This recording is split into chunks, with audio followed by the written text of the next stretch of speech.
5 major wildfires are still burning in the Los Angeles area. California's governor has ordered an investigation into water shortage issues that he said likely impaired fighting the blazes. Easing winds are now helping crews to contain some fires, but authorities say lives and property are still at risk. Now, in some evacuated areas, the National Guard has been sent in to stop people from looting the homes that have survived. 11 people have now been confirmed dead, with more than 10,000 homes and businesses destroyed. Los Angeles is still on fire. Firefighters are slowly making progress in beating back the flames, but the biggest blaze, which is in the Palisades, continues to spread east.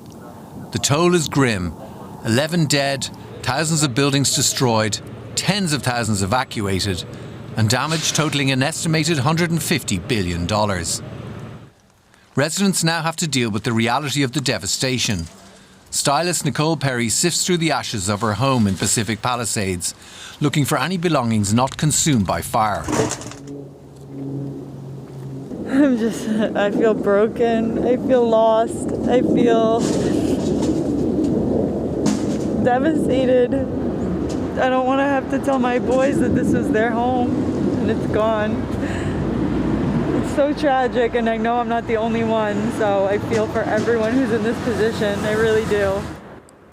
Los Angeles is the world's showbiz capital, but the flames made no distinction between private citizens and the super famous.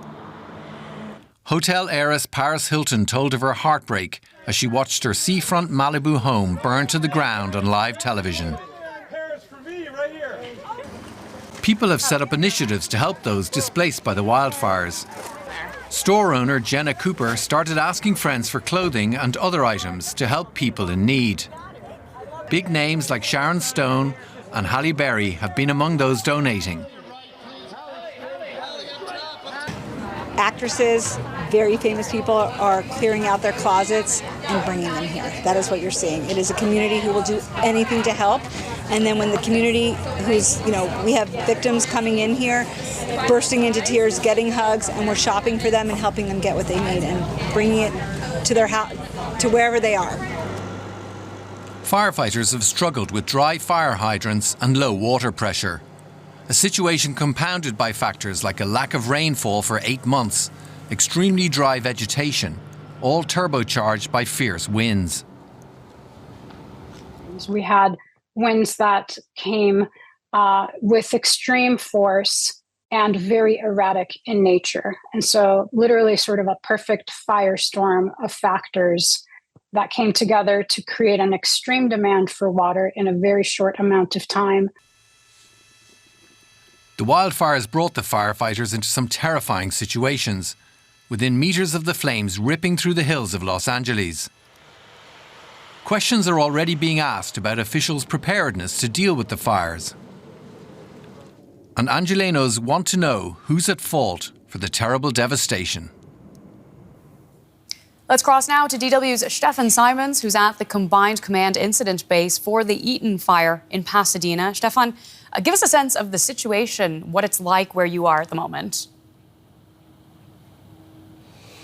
Yeah, absolutely right. We're here at the base camp for the Eaton Fire, for the incident of the Eaton Fire. So about 1,600 firefighters there on the line. They're actually fighting this fire are camped here. Let me step out of the picture so you can see. This is really literally a campground here at the Rose Bowl Stadium, college football stadium, iconic place here in Pasadena, of course.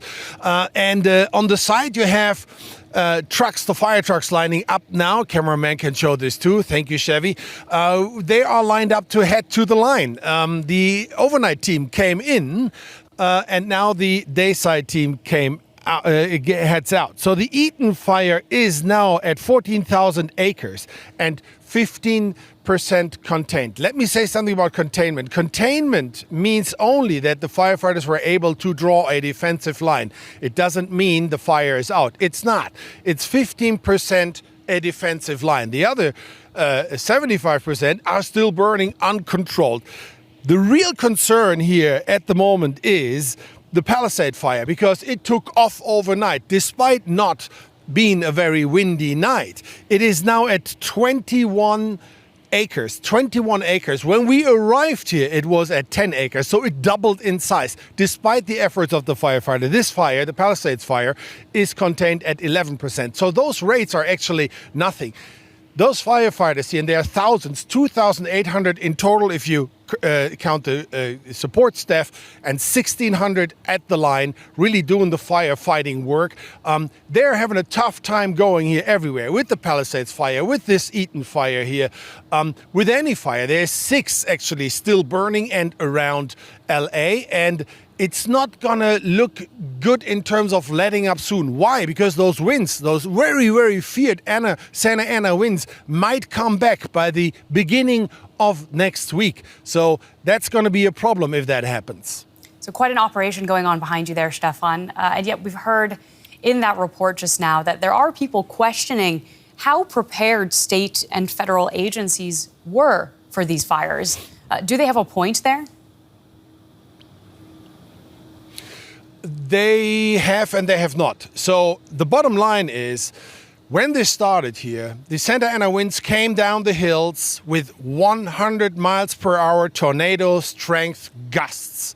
That's a force which nobody and nothing can withstand. You could have thousands of firefighters ready and air assets ready and what have you. You would have not made a difference because of those winds. You can't put planes in the air, you can't put helicopters in the air, and you can't send people out because that would have hit you like a fire tornado, like a fire bullet. There was no way of winning this. However, there were problems with water pressure. There were problems with possibly power lines. So that's all under investigation. There is time for a political fist fight about who is responsible. The blame game is already in full rage here. Who is responsible? But the city of Los Angeles, the county of Los Angeles, was prepared for, let's say, 2 blazes mid-size. There were immediately, on Tuesday to Wednesday night, 4 massive blazes with those winds. There was every firefighter we talked to, and we talked to many, say there was no chance anybody could have had facing this and fighting this fire when it started. Now that's a different game. That's a different thing right now. But at the time when this started and caused so much hurt and destruction, there was nothing any fire department, no matter how many firefighters you have, could have done. Now, Stefan, maybe the silver lining here is that we have seen a lot of strong community support in some of the areas that are worst affected. Can you tell us a little bit about what you've witnessed? Yeah, that's quite amazing. So the flat line here, the bottom line is that there's so much hurt and pain going on in those neighborhoods impacted. Palisades, of course, but also Altadena. That's working class neighborhoods. There's people who've worked for having a house there and having a life there all their lives, and they lost everything. And it is traumatic, utterly traumatic for many thousands here. But the community is pulling together in many ways. There is food drives and clothes drives, and that's what we see here more and more. And of course, that has to continue because this is not at the end yet. Well, thank you so much for your reporting. That is DW's Stefan Simons in Los Angeles.